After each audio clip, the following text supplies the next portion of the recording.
এ বাবা, 3D আবার খাওয়া যায় নাকি? আরে না মশাই, 3D নামেরই এক রান্না নিয়ে চলে এসেছি আপনাদের জন্য। আপনারা প্রথম থেকে শেষ পর্যন্ত দেখতে থাকুন আর বলুন এই নামকরণটা আমার দেওয়া সত্যিই যুক্তিসঙ্গত হয়েছে কিনা। চলুন তবে শুরু করা যাক। এর জন্য নিয়ে নিয়েছি বেটে রাখা ছোলার ডাল, 2টো ডিম, কোচানো পেঁয়াজ, স্বাদ অনুসারে লবণ, কিছুটা পরিমাণে হলুদ, জিরে গুঁড়ো, ধনে গুঁড়ো এবং কিছুটা পরিমাণে শুকনো লঙ্কার গুঁড়ো, আর সামান্য পরিমাণে দিয়ে দিয়েছি গরম মশলার গুঁড়ো। খুব সুন্দরভাবে প্রত্যেকটি উপকরণ আমরা এখানে মিক্সড করে নিচ্ছি। অন্যদিকে তাওয়া বসিয়ে দেওয়া হয়েছে, সাদা তেল দেয়া হয়েছে গরম করার জন্যে। তেল গরম হয়ে গেলে এই মিশ্রণটি খুব ভালোভাবে তাওয়ার মধ্যে দিয়ে দেব। খুন্তির সাহায্যে কিছুটা স্প্রেড করে দেবো যাতে সুন্দরভাবে কুকড হয়ে যায়। হালকা আঁচে ঢাকা দিয়ে কিছুক্ষণ হতে দেব। অন্যদিকে নিয়ে নেব একটি কড়াই, তার মধ্যে দিয়ে দেয়া হলো সর্ষের তেল। তেল গরম হয়ে গেলে দিয়ে দেব টুকরো করে রাখা আলু। আলুগুলো হলুদ দিয়ে কিছুক্ষণ নাড়াচাড়া করে লাল লাল করে ভেজে নেব যাতে আলুর টেস্টটা দারুণ হয়। আলু ভাজা হয়ে গেছে, তুলে রাখছি এবার একটি পাত্রে। ওই তেলের মধ্যেই আরও কিছুটা তেল আমরা অ্যাড করে নেব। তারপর তৈরি করব গ্রেভি। ফোড়নে দিয়ে দেওয়া হলো জিরে, কোচানো পেঁয়াজ। খুব ভালোভাবে পেঁয়াজগুলো ভাজা ভাজা করে নেব। রং যাতে তাড়াতাড়ি ধরে যায় তার জন্য দিয়ে দেওয়া হলো স্বাদ অনুসারে চিনি। তৈরি করে রাখা মিশ্রণটি কতদূর হয়েছে তা দেখার জন্য ঢাকনা খুলে নিলাম। উল্টে দিলাম অপর পিঠটা ভালোভাবে হওয়ার জন্য। আবারও কিছুক্ষণ ঢাকা দিয়ে রেখে দেব।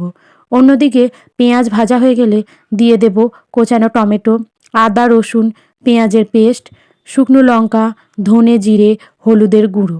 খুব ভালোভাবে এরপর এই গ্রেভিটিকে তৈরি করে নেব। যত ভালো মশলা কষা হবে জানবেন রান্নার স্বাদ তত দ্বিগুণ হবে। বাটি ধোয়া জলও আমরা এখানে দিয়ে দিলাম যাতে যে এক্সট্রা মশলাটা রয়েছে সেটি নষ্ট না হয়। খুব ভালোভাবে কষিয়ে নেব মিনিট 5। কষানো হয়ে গেলে ভেজে রাখা আলুও দিয়ে দেবো মশলার মধ্যে। আলুটা মশলার সাথে কিছুক্ষণ কষিয়ে নেব। তারপর দিয়ে দেবো স্বাদ অনুসারে লবণ। লবণ দিয়ে কিছুক্ষণ নাড়াচাড়া করে নিচ্ছি। তারপর সেদ্ধ হওয়ার জন্য দিয়ে দেবো বেশ খানিকটা পরিমাণে জল। জল দিয়ে এরপর খুব ভালোভাবে ফুটতে দেবো যাতে আলুগুলো ভালোভাবে বয়েলড হয়ে যায়। ঢাকা দিয়ে তাই কিছুক্ষণ রেখে দিলাম। অন্যদিকে ডাল ও ডিমের এই অমলেটটিও তৈরি হয়ে গেছে, তাই নামিয়ে নেব একটি পাত্রে। খুন্তির সাহায্যে এরপর সুন্দরভাবে পিস করে নেব 4 চৌকো করে, দেখতে যাতে ধোকার মতো হয়। এটি শুধু শুধুও খাওয়া যেতে পারে, তবে গ্রেভির মধ্যে দিলে আরও ভালো খেতে লাগবে।